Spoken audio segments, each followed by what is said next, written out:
저희는 지난주 창세기 17장에서 하나님께서 아브라함에게 찾아오셔서 그에게 이름을 바꿔 주신 이야기를 보았습니다. 아브라함, 좋은 아버지, 그 다음에 훌륭한 아버지라고 하는 뜻에서 아브라함, 열국의 아버지라고 이름을 바꾸라. 그리고 사레는 나의 공주라고 하는 뜻에서 사라, 열국의 어머니라고 이름을 바꾸라 라고 하나님께서 아브라함에게 말씀하셨어요. 그리고는 약속을 하시기를 내년 이맘때에 아들을 낳을 것이라 라고 약속을 하셨습니다. 그리고 그 약속이 영원히 변하지 아니할 것임에 대하여 확인하고 확증하기 위하여 아브라함에게 할례 언약을 행하라고 하셨습니다. 우리가 지난주에 보았던 거예요. 창세기 17장 19절 그리고 21절 하나님이 말씀하셨다. 너의 아내 사라가 너에게 아들을 낳아줄 것이다. 아이를 낳거든 이름을 이삭이라고 하여라. 내가 그와 언약을 세울 것이니 나는 내년 이맘때에 사라가 너에게 낳아줄 아들 이삭과 언약을 세우겠다. 하나님은 아브라함에게 자녀를 낳을 시기까지 알려주십니다. 내년 이맘때에 아들을 낳을 것이라. 그런데 중요한 것은 이 창세기 17장은요 아브라함을 만나신 이야기예요. 아브라함은 하나님께서 약속도 주셨고 그리고 그게 믿어지기도 했어요. 그래서 오늘 본문에 보면 그 날이 더운 날에 손님들이 지나갈 때 그들을 달려나가서 맞이합니다. 지극정성으로 아브라함이 지금 99세의 할아버지인데 손님을 대접하고 있어요. 왜 그럴까요? 너무 기분이 좋으니까. 어떤 점에 기분이 좋은 거죠? 내년 이맘때에 드디어 사라를 통해 하나님이 아들을 주신댔어. 이게 아브라함이 믿어지니까 무슨 일을 하든지 누구를 대하든지 정말 태도가 남다른 거예요. 근데 그건 중요한 것이 아브라함은 그랬어요. 그런데 사라는 그러지 못했다는 거예요. 남편을 통하여 이름이 바뀌었대. 하나님이 이름을 바꾸라고 하셨어. 이거 아마 사라가 들었을 거예요. 이제부터는 사레라고 하지 말고 당신 이름도 사라라고 하구려. 아마 그 이야기를 전해 들었을 거예요. 또 아들을 주신대. 내년 이맘때에 아들을 당신이 낳을 거래 라고 사라는 전해 들었지만 그걸 제대로 믿지를 못했던 것 같아요. 그래서 하나님은 오늘 창세기 18장에 아브라함을 한 번 더 찾아오신 겁니다. 창세기 17장과 18장은요 간격이 매우 좁은 것 같아요. 왜냐? 17장에서도 아브라함에게 내년 이맘때에 아들을 낳을 것이라고 하시고 18장에서도 오늘 보니까 내년 이맘때에 아들을 낳을 것이라고 하시고 거의 간격이 없는 거예요. 그러니까 할례 언약을 행하고 그리고 그게 회복될 즈음에 곧바로 오신 거죠. 그런데 이번에는 하나님이 왜 방문하셨냐? 사라 때문에 방문하셨음을 오늘 본문을 통해 우리가 알게 됩니다. 왜냐? 하나님이 제일 먼저 물어보시는 것이 당신의 아내 사라가 어디 있어? 이렇게 물어보세요. 9절 10절에 그들이 아브라함에게 물었다. 대개 부인 사라는 어디에 있습니까? 아브라함이 대답하였다. 장막 안에 있습니다. 그때 주님께서 말씀하셨다. 다음에 이맘때에 내가 반드시 너를 다시 찾아오겠다. 그때에 너의 아내 사라에게 아들이 있을 것이다. 사라는 아브라함이 등지고 서 있는 장막 어귀에서 이 말을 들었다. 아브라함은 손님들을 맞이하고 있었고 사라는 장막 안에 있었어요. 그리고 그 안에서 손님들과의 대화를 다 듣고 있었는데 너무 깜짝 놀랄 말씀을 하시는 겁니다. 너의 아내 사라가 어디 있느냐? 처음에는 여러분 이 사라라고 하는 이름은요 아브라함에게 주신 하나님의 은밀한 말씀이었어요. 그래서 아브라함, 아내는 사라, 이거 하나님이 알려주신 이름입니다. 그런데 어떻게 그 손님이 너의 아내 사라가 어디 있느냐? 그러니까 장막 안에서 듣고 있었던 사라는 깜짝 놀랐을 거예요. 이 그냥 손님이 아니구나, 나그네가 아니구나, 하나님이시구나 라는 것을 그가 알았을 거예요. 뿐만 아니라 남편 아브라함을 통해서 그가 만난 하나님 이야기를 지금까지는 들었는데 장막문 아니지만 그도 듣고 있는 거예요.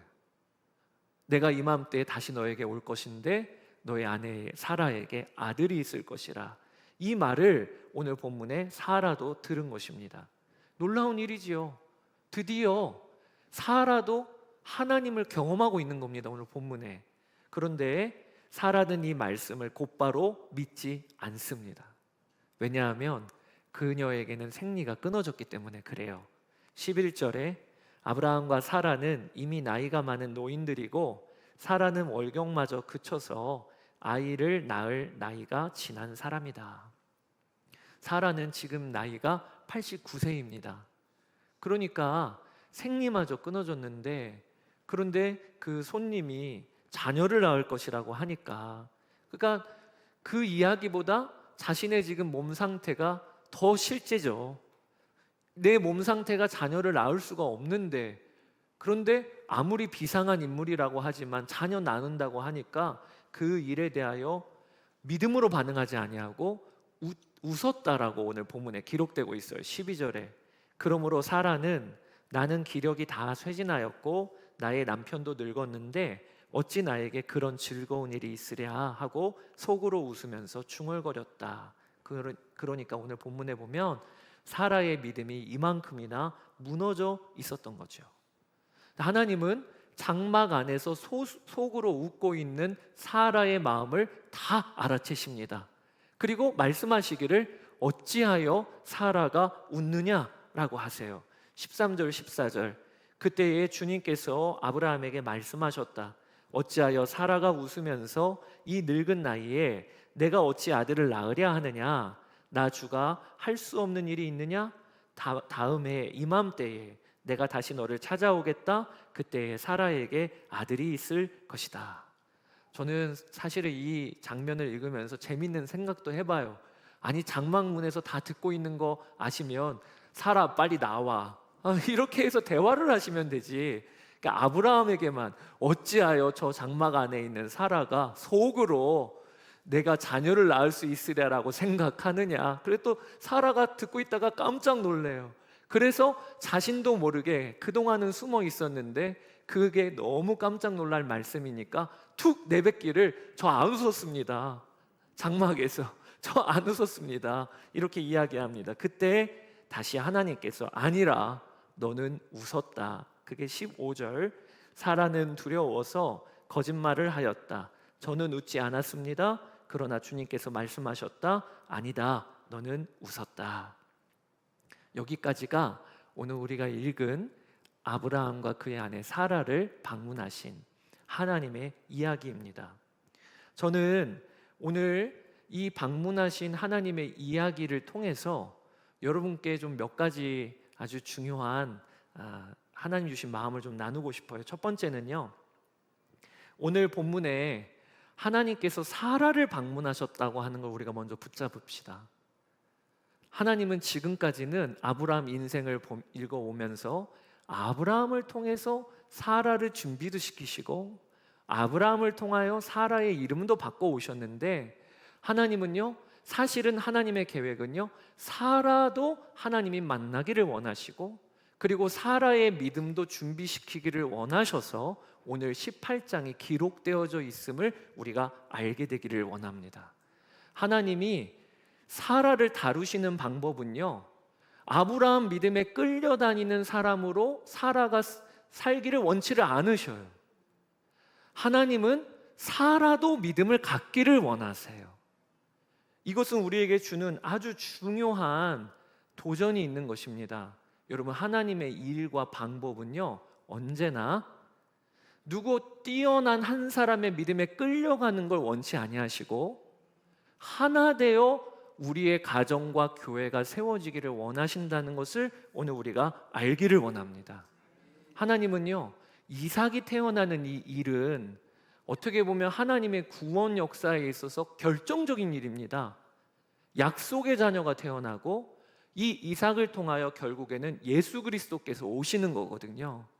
그러니까 반드시 이삭은 태어나야 해요. 하나님의 구원 역사에 일어나야 될 일입니다. 그런데 이 일을요, 하나님은 어떤 식으로 경영을 하시느냐? 아브라함 믿음 하나 가지고 이 일을 진행하시는 게 아니라 장막문에서 손님이 와도 얼굴 하나 내비치지 못하는, 아마 그 당시 여성의 지위일 수도 있고, 그리고 사라의 위치일 수도 있어요. 하나님은 그 여인의 마음까지도 헤아리시고 그 여인이 믿기까지를 기다리시는 거예요. 이게 오늘 우리에게 주시는 아주 중요한 도전이에요. 히브리서 11장 11절에 이렇게 기록되어져 있습니다. 믿음으로 사라 자신도 나이가 많아 단산하였으나 잉태할 수 있는 힘을 얻었으니 이는 약속하신 이를 미쁘신 줄 알았습니다. 오늘 본문에 하나님이 사라를 방문하셔서 그에게 너 어찌하여 속으로 그렇게 의심하느냐? 그리고 내년 이맘때에 너에게 네가 아들을 낳을 것이다 라고 하는 이 방문 이후로 사라의 믿음이 바뀐 거예요. 어떻게 바뀌었냐? 믿음으로 자기가 단산하였으나 잉태할 힘을 얻었으니, 이 하나님의 역사라는 거예요.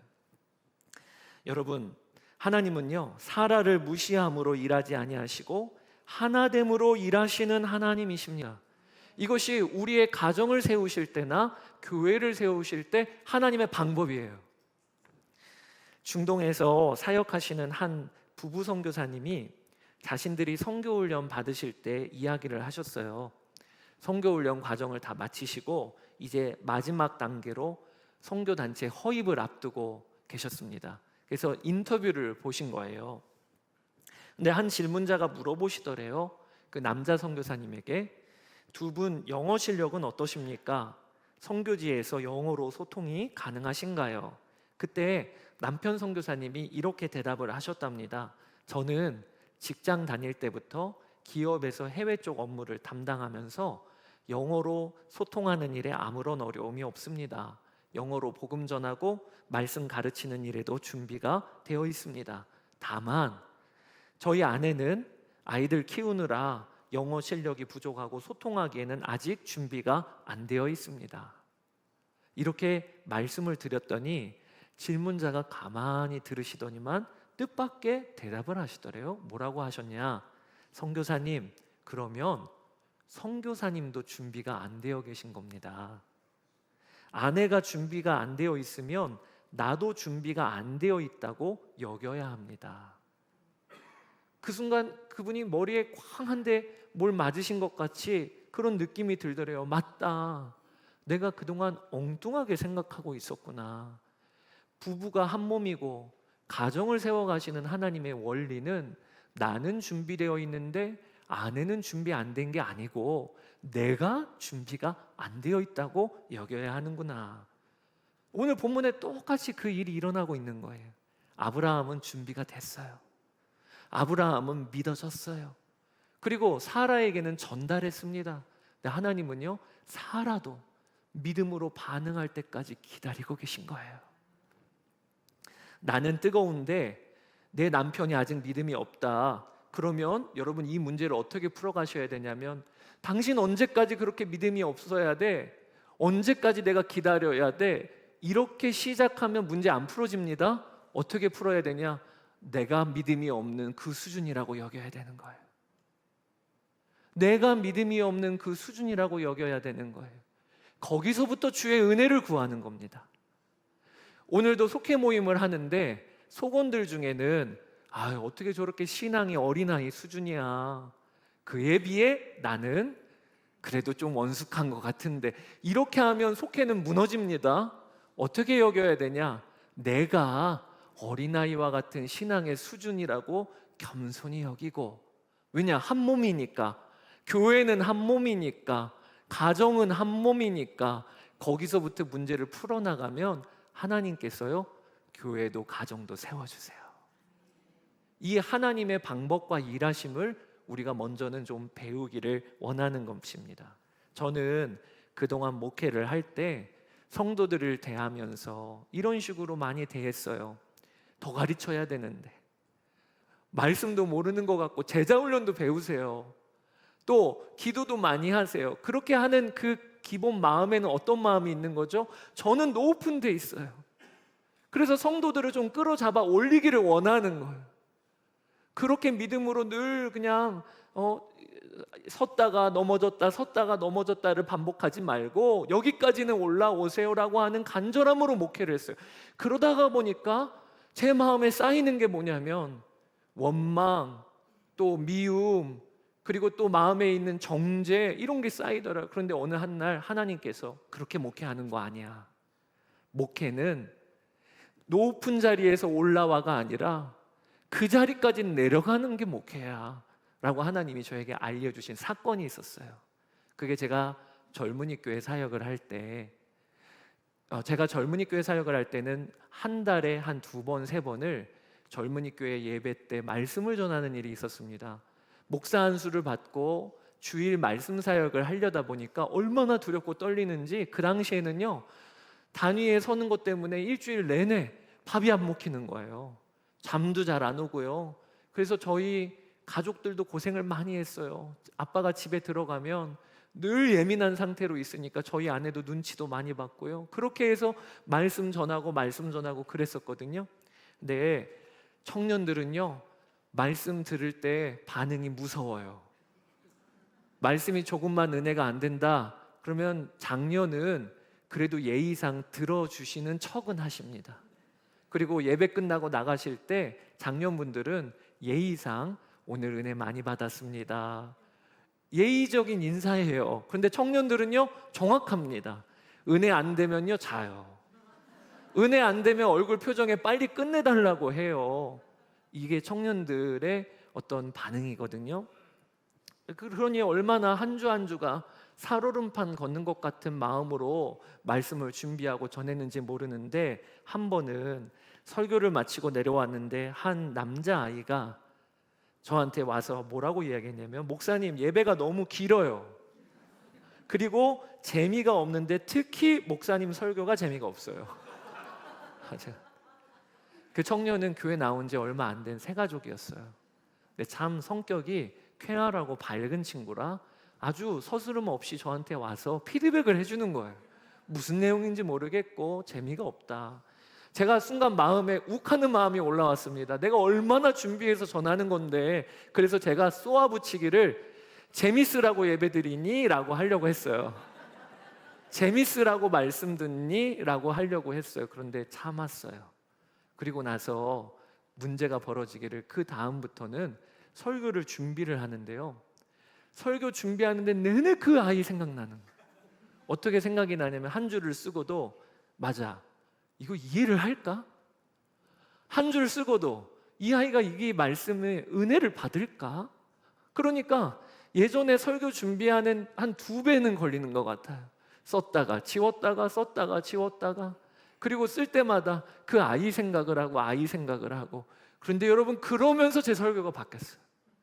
이전에는요, 하나님이 은혜 주시면 그거 막 전하고 싶은 게 저의 가장 큰 마음이었는데, 그 다음에 한 가지 눈이 또 열리기를, 이 은혜를 우리 있는 청년들이 어떻게 받을까? 그들이 어떻게 먹을 수 있도록 그렇게 그들의 마음과 눈높이로 내려갈 수 있을까? 이러면서요, 제 설교가 달라지기 시작했어요. 어느 한 날, 한 2달 정도 지났을 때입니다. 제가 말씀드릴게요. 그 청년이 요즘 예배 드리는 것이 재밌대요. 은혜가 된대요. 할렐루야. 제가 그랬죠. 할렐루야. 네, 그 사건을 겪으면서, 하나님이 아무리 큰 은혜, 아무리 강력한 하나님의 역사도 방법은 뭐냐? 방법은, 하나님은 하나 되어 하나님 나라 이루시기를 원하세요. 그리고 하나님은 믿음이 약한 자가 있다면 기다려주기를 원하세요. 이것을 여러분들의 가정 운영의 중요한 원칙으로 세워보시기를 바랍니다. 저도 이제 결혼하고 나서 이제 한 18년 정도 결혼 생활을 하고 있는데요, 제가 정말 깨달은 것이, 신혼 초에는 저희 아내가 무슨 잘못을 하면 제가 늘 이렇게 얘기했습니다. 당신 왜 그래? 제가 잘못한 게 더 많았겠지만 저희 아내가 어떤 부족한 게 보이거나 마음에 안 드는 게 보이면 당신 왜 그래? 근데 그렇게 할 때마다 문제는 더 깊어지고 더 커지는 거예요. 도무지 하나가 안 되는 거예요. 그러다가 제가 주례를 많이 했거든요. 근데 주례를 할 때마다 에베소서 5장에 부부가 한 몸이라는 거예요. 부부가 한 몸이라. 이 말씀으로 제가 전하면서 저를 돌아보니까 내가 문제가 있구나. 우리 아내를 대할 때 우리 아내는 나와 한 몸이라고 하면, 그러면 문제를 일으킬 때 제가 당신 왜 그래라고 하면 안 되고 뭐라고 해야 되는 거죠? 나는 왜 그럴까? 이렇게 접근하니까 문제가 풀어지기 시작했어요. 사랑하는 여러분, 오늘 하나님께서 사라를 어떻게 대하셨는지를 여러분 보세요. 사라가 장막문에서 의심을 해도, 그리고 사라가 자기는 이제 단산하여서 믿어지지 않는다고 해도 하나님은 아브라함 믿음으로 사라를 끌고 가려고 하신 게 아니고 사라의 믿음이 세워지도록 기다리시고 역사하셨다는 거예요. 이게 하나님께서 하나님 나라를 경영하실 때 쓰시는 방법이라니까요. 그러니 오늘도 우리가 결단할 것 중에 아주 중요한 결단은, 내가 가정에서, 부부가 부부 사이에서, 부모와 자녀 사이에서, 나는 저 높은 위치에 있는데 너 올라와. 아닙니다. 성육신을 기억하세요. 예수님은 이 땅에 우리 위치까지 내려오셨잖아요. 그렇게 되시기를 주의 이름으로 축복합니다. 그리고 오늘 말씀을 통하여 저희가 붙들 은혜가, 사라가 만난 하나님은 한숨을 웃음으로 바꾸시는 하나님이시라. 여러분, 이 역사가 오늘 예배 가운데 우리 가운데도 일어나게 되기를 원합니다. 오늘 본문에 보면 사라가 웃었다라고 했는데 이 웃음은요 사실 헛웃음이에요. 너무 기가 차고 너무 마음이 무너질 때 그때 우리가 그때도 웃지요. 근데 그때 웃음은 헛웃음이에요. 냉소적이고 절망적일 때도 우리가 웃게 되지요. 오늘 사라의 웃음은 사실 한숨이고 절망이었습니다. 자신의 처지가 너무 처량한 거예요. 남편 따라 65세 때 가나안 땅에 들어올 때만 하더라도 그는 남편에게 약속하신 하나님의 약속을 붙잡았습니다. 자녀가 있게 하겠다. 너의 후손이 하늘의 별과 같이 많을 것이다. 이 약속을 붙잡고 왔는데 24년이 지나도록 자녀가 없는 거예요. 그리고 오늘 89세가 되어서 생리마저 끊어진 것입니다. 그러니까 사라에게는 지금 어떤 생명에 대한 소망도 없고 절망만 있는 거예요. 그는 지금까지 자기가 할 수 있는 방법 다 동원했습니다. 가장 그 중에 동원했던 방법이 자신의 몸종인 하갈을 아브라함에게 들여보낸 거예요. 그래서 그 하갈을 통해 자녀를 이으려고 노력도 했죠. 그 낳은 자녀 이름이 누굽니까? 이스마엘이잖아요. 근데 이스마엘을 낳아서 순간은 기뻤지만 생각보다 상황이 풀리지는 않았어요. 하갈이 자신을 무시하는 거예요. 몸종이 무시하는 거예요. 그러니까 사라의 인생도요, 이 자녀를 못 낳는 것에 대한 그 마음의 큰 상처, 특별히 그 당시에는 자녀를 못 낳는 여인이라고 하는 이 지위는요, 세상에서 인정받지를 못하고 가정에서도 멸시를 받는 지위. 사라에게는 지금 방법이 없으니까 오늘 웃었다라고 했을 때 이 웃음은요 절망과 한숨의 웃음입니다. 근데 여러분, 하나님은요 사라가 그렇게 생리가 끊어질 때까지 기다리고 계셨다는 걸 여러분과 좀 나누고 싶어요. 우리가 이스마엘을 낳을 때 아브라함의 나이가 86세였더라. 이게 창세기 16장의 마지막 문장입니다. 이스마엘 낳을 때 하나님께서 그의 나이를 이야기해 놓고 계세요. 86세 때 이스마엘을 낳은 거예요. 그러니까 사라의 입장에서는 자신의 최선을 다했을 때 남편의 나이가 86세였어요. 그리고 17장으로 이어져서 그 첫 문장이 뭐냐면 아브라함의 나이가 99세였더라.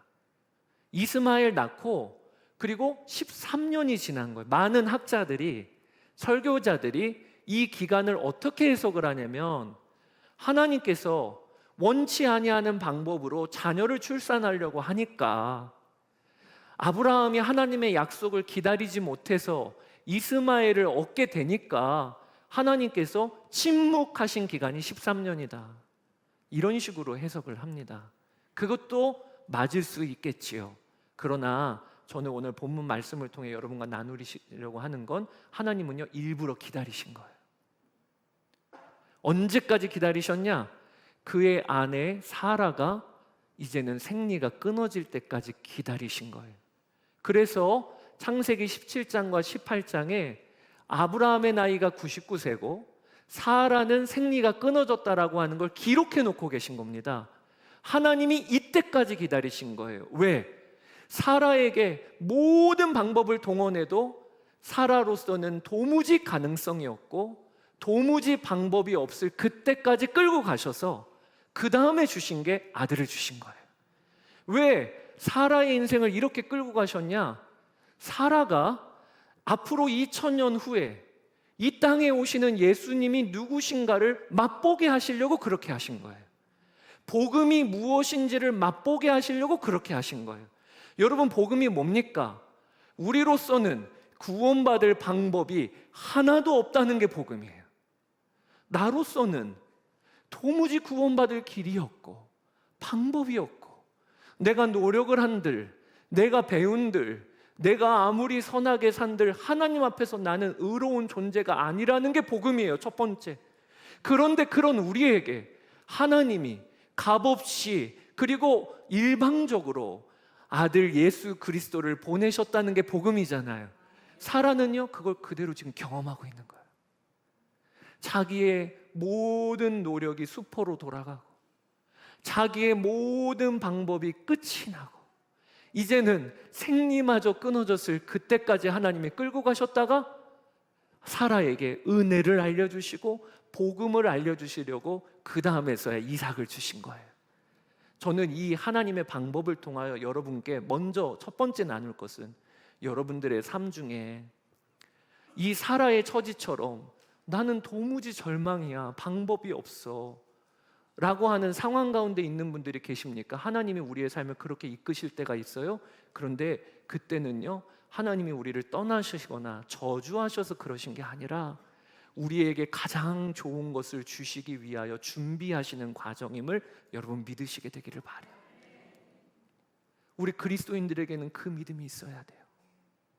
우리의 삶에 이해가 안 되는 두려움과 그리고 이해가 안 되는 고난이 올 때 하나님은요 사실 우리에게 하나님 그분을 주시려고 그렇게 하시는 것입니다. 저는 제 간증을 좀 나누었지만 제가 고등학교 3학년 때 저희 아버지가 쓰러지셔서 식물인간이 되셨어요. 저희 아버지가 식물인간이 되시니까 고등학교 3학년 학생의 어떤 위치로서 입장으로서는 세상이 무너진 것 같더라고요. 가장이 무너지고 그리고 가장이 침대의 중환자실에서 식물인간으로 내사 상태로 누워 계시고 언제 일어나실지 기약이 없고 그 모습을 보면서 저의 세상이 무너진 것 같은 느낌이 들었어요. 매일 눈에서 눈물이 마르지를 않고 그리고 이게 무슨 상황인가 이렇게 저의 삶은 참 절망적이었어요. 근데 그때 제 삶에 한번 강력하게 임하신 하나님의 역사를 영화관에서 경험했습니다. 영화관에서. 제가 그때 무슨 영화를 보러 갔었냐면 친구 쫓아서 간 거예요. 원앙소리라고 하는 영화가 있어요. 옛날 영화라 아마 여러분 찾아보시면 아마 보실 수 있을지 모르겠습니다. 그 원앙소리가 뭐냐면 그 당시에 다큐멘터리 영화로 파격적으로 나온 영화입니다. 내용이 별로 없어요. 어느 한 시골에 나이가 많이 드셔서 정말 살갗이 이렇게 뼈에 붙어 있을 정도의 피부가 거맣게 그을린 할아버지와 그 할아버지를 닮은 누렁이 이야기가 원앙소리예요. 그래서 영화 내내 아침에 할아버지 일어나면 그 누렁이 데리고 밭일 가는 거, 그리고 해가 지면 누렁이 데리고 집에 들어오는 거, 영화가 그런 영화예요. 근데 그 당시 사람들이 그 영화에 많이 은혜, 감동을 받고요. 그리고 인기가 있었습니다. 그래서 저도 보러 갔는데 그걸 보는데 그 영화관에 나오는 그 할아버지와 그리고 누렁이가 저희 어머니와 아버지 같으신 거예요. 평생을 자수성가 자녀 교육시키려고 그리고 인천에 올라와서 그리고 평생을 그렇게 일하고 그리고 지금은 침대에 누워 계시는 우리 아버지의 모습이 그 누렁이와 닮아 있는 느낌이고, 그 뼈가 말아 정말 그렇게 마지막까지 일밖에 못하는 그 할아버지의 모습이 우리 아버지를 병간호하는 어머니의 모습과 닮아 있고, 그래서 제가 그 원앙 소리를 보다가 갑자기 막 울음이 터졌어요. 아마 제 주위에 있는 사람 너무 놀랐을 거예요. 막 우는데 걷잡을 수 없이 우는 거예요. 막 엉엉 울었어요. 나중에 영화 끝나고 나서도 일어나지를 못하고 울면서 제 마음에, 하나님 이게 뭡니까? 우리 인생은 왜 이렇게 가벼운 것 같고, 우리 인생은 도대체 무슨 의미입니까? 막 이렇게 막 하나님께 외치는데, 그때 하나님이 저에게 두 가지 말씀을 주셨어요. 제 마음에, 그래서 내가 너와 너희 가정에 왔단다. 그리고 하나님의 나라가 있음을 믿으라. 이 두 가지 말씀을 주셨어요. 제가 그날 영화관에서 제 마음에, 하나님 이게 뭡니까? 도대체 우리 인생은 왜 이렇게 가벼운 겁니까? 하다가 마지막에 어떻게 저의 고백이 바뀌냐면, 하나님의 나라가 있어서 감사합니다. 하나님의 나라 천국은 반드시 있어야 합니다. 막 그렇게 고백을 하는 기간이 있었어요. 하나님의 나라가 있다는 게 얼마나 복음이 되는지, 저의 삶을 정말 희망이 없고 소망 없는 그 자리까지도 몰아가시고 나서는 하나님이 저에게 주신 게 하나님 나라예요. 그리고 저의 삶을 희망이 없고 소망이 없는 그 자리까지 몰아가셔서 저에게 주신 게 뭐냐면 함께 하시는 예수 그리스도예요. 성경은 이와 같이 우리의 삶을 절망과 소망으로, 절망과 그리고 한숨으로 끝까지 몰아가실 때 하나님께서 그 이후로 하나님의 놀라운 선물을 주시는 사건들이 성경에 등장합니다. 대표적인 게 나사로예요. 여러분, 나사로가 병에 걸려서 지금 죽을 위기에 처해 있습니다. 그래서 그의 자매들인 마르다와 마리아가 예수님께 가서 오라버니가 죽게 되었으니 빨리 좀 와주십시오 라고 요청을 합니다. 그런데 그때 예수님이 곧바로 가지 아니하시고 지체하세요. 아니, 왜 이런 일을 행하시는 겁니까? 사랑하는 나사로가 죽기 직전이면 빨리 가셔서 고쳐주셔야지요. 그런데 예수님은 지체하시다가 결국에는 나사로 죽은 다음에 가십니다. 예수님이 지금 어떻게 나사로와 그 가정을 이끌어 가시는 거죠? 완전한 절망으로, 무덤으로 들어가기까지, 그리고 무덤에 들어간 지 며칠이 지나기까지 예수님은 지체하시다가 그리고 가시는 거예요. 왜 그런 일을 행하셨죠?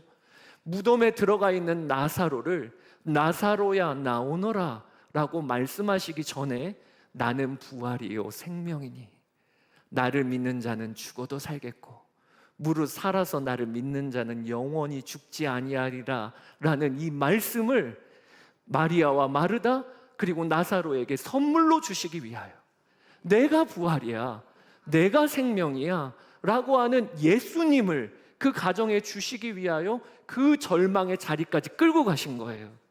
오늘 본문도 똑같아요. 사라를, 생리가 끊어지는 그 절망까지 끌고 가신 이유는 사라에게 하나님이 누구시며 또 이 땅에 앞으로 오실 예수 그리스도, 그분의 복음이 어떤 것인가를 맛보게 하시려고 그렇게 하셨다는 거예요. 사랑하는 여러분, 이걸 믿읍시다.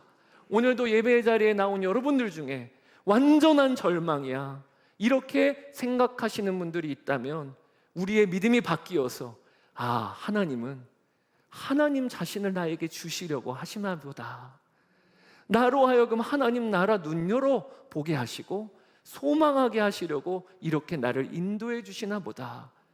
여러분, 그게 맞아요. 그리고 하나님이 우리에게 전부가 되시면 그러면 모든 문제는 다 문제가 아니게 됩니다. 여러분 중에 나는 이제 기도밖에 할 게 없어요, 다른 소망 다 끊기고 이제는 나 하나님만 바라보는 일밖에 나에게는 남은 게 없어요, 이런 분들이 계십니까? 그러면 우리는 보통 어떻게 생각하냐면, 불쌍하네 저 사람, 세상에 다른 방법이 없고 이제는 하나님만 바라보는 것밖에 남은 게 없대. 그러면 우리는 불쌍하게 여겨요. 그런데 그렇지 않습니다. 하나님밖에 나에게는 소망이 없다라고 하는 그게 가장 행복한 상황이 된 거예요. 그렇게 우리가 믿음을 바라보고 상황을 바라볼 때 살 길이 열리는 겁니다. 여러분, 하나님이요 가장 아름다우신 분이세요. 하나님, 그분 안에 모든 답이 다 들어가 있습니다.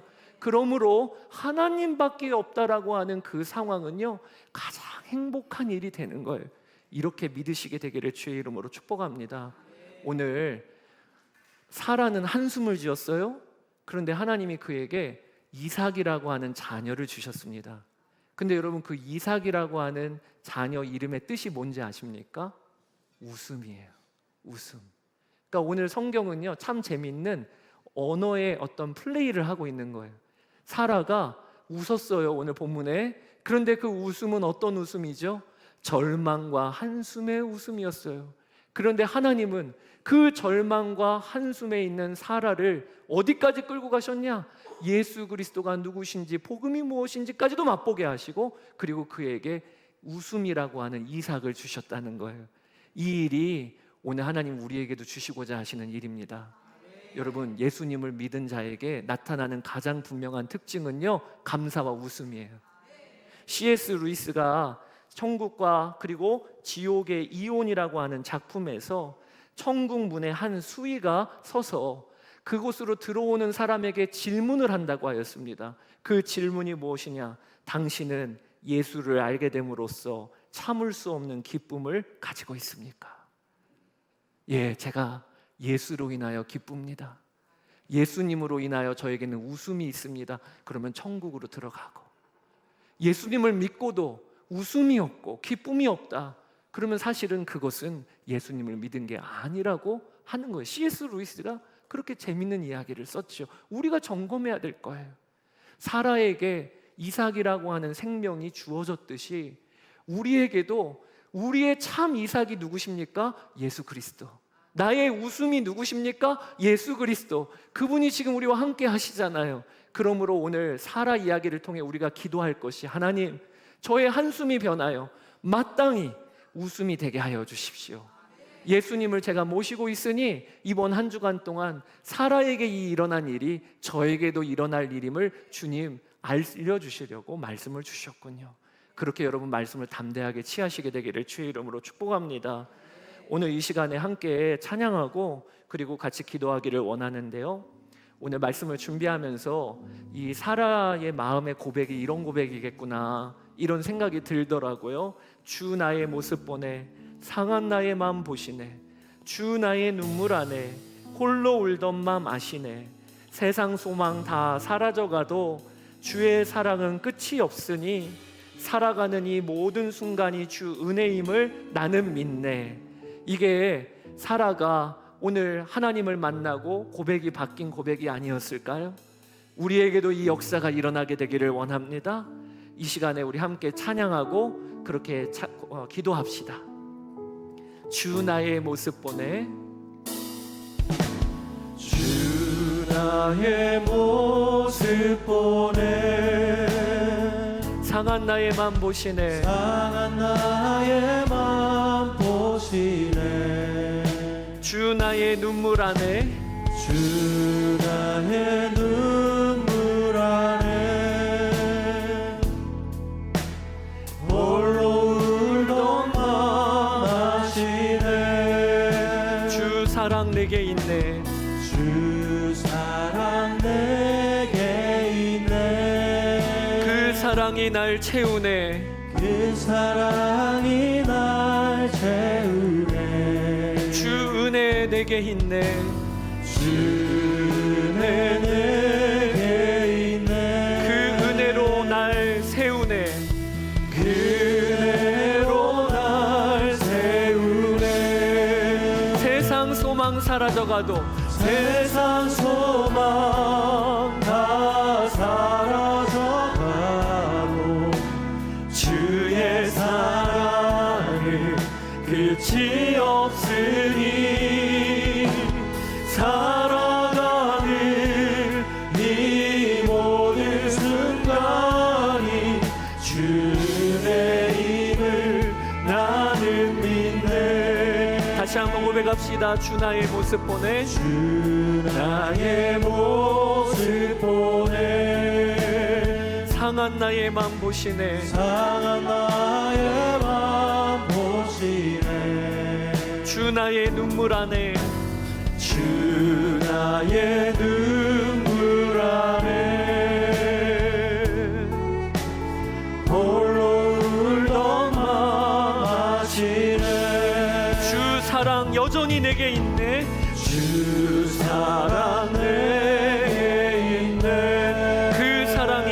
채우네.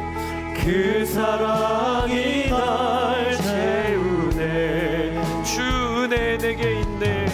주 은혜 내게 있네. 그대로 날 세우네. 고백합시다. 세상 소망 사라져가도, 세상 소망 다 사라져가도 주의 사랑은 끝이 없으니 살아가는 이 모든 순간이 주의 힘을 나는 다시 한번 세상 소망 다 사라져가도, 세상 소망 다 사라져가도 주의 사랑은 끝이 없으니 살아가는 이 모든 순간이 주의 힘을 나는 나의 한숨을 바꾸셨네. 나의 한숨을, 나의 한숨을 바꾸셨네.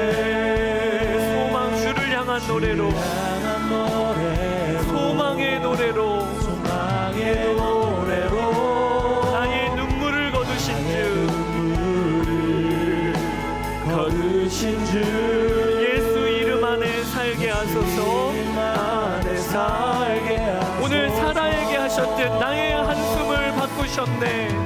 나의 한숨 우리에게 일어난 이 놀라운 일을 찬양합시다.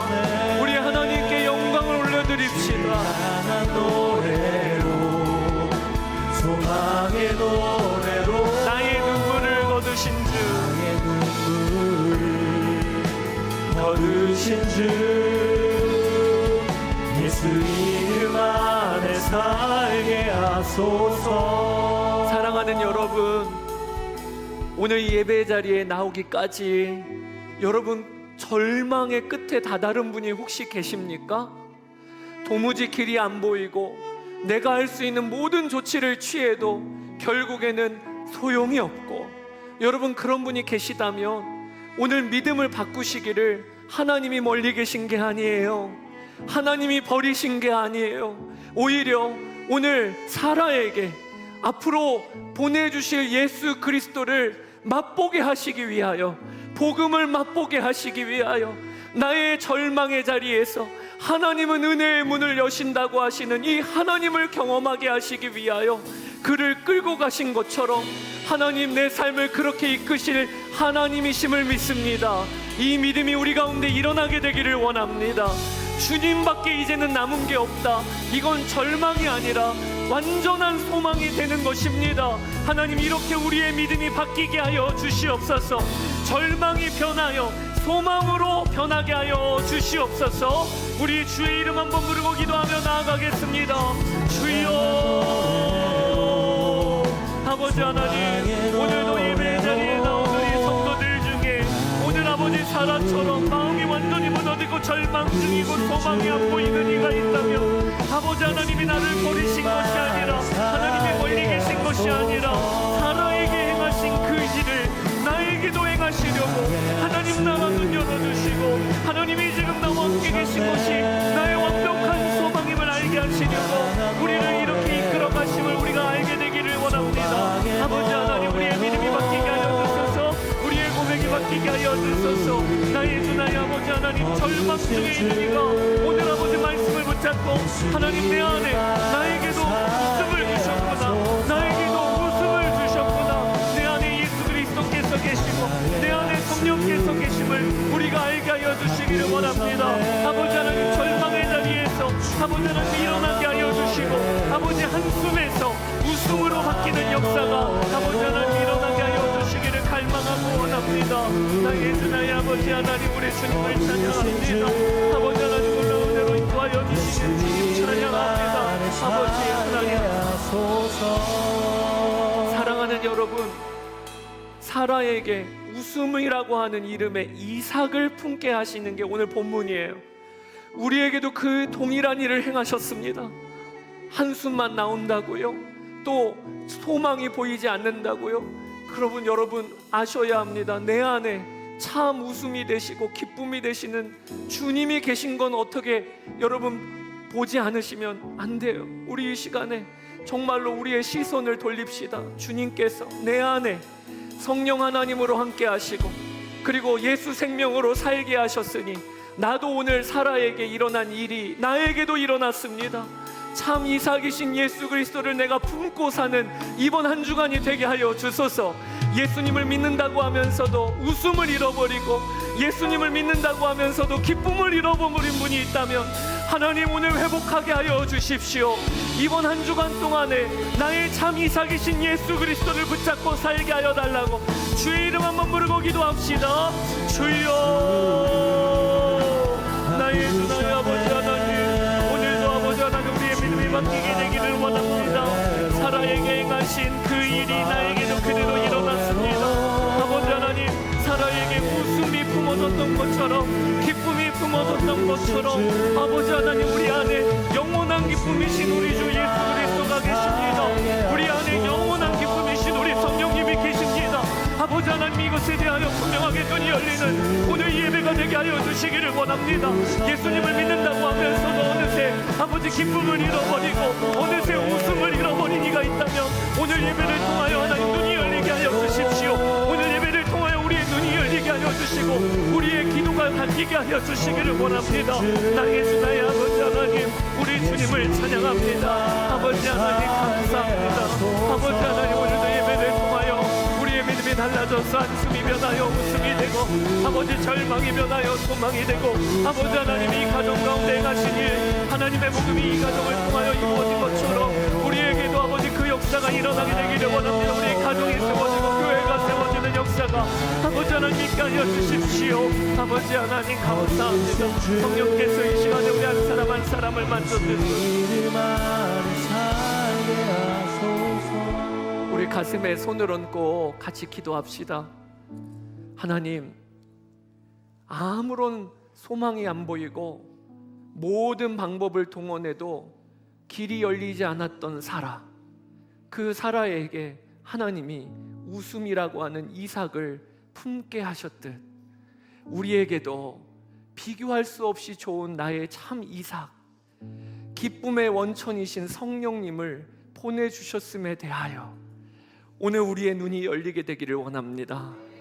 사라의 한숨이 변하여 웃음이 되게 하신 것처럼 하나님 우리의 삶에 한숨이 변하여 웃음이 터지게 하여 주소서. 예수님을 믿고도 기뻐할 일이 없다, 예수님을 믿고도 웃을 일이 없다, 하나님 이 믿음이 바뀌게 하여 주소서. 오늘도 우리 안에 참 기쁨의 근원이신 예수 그리스도를 예배 가운데 만나고 주님 놓치지 아니하고 이번 주를 살게 하여 주시기를 원합니다.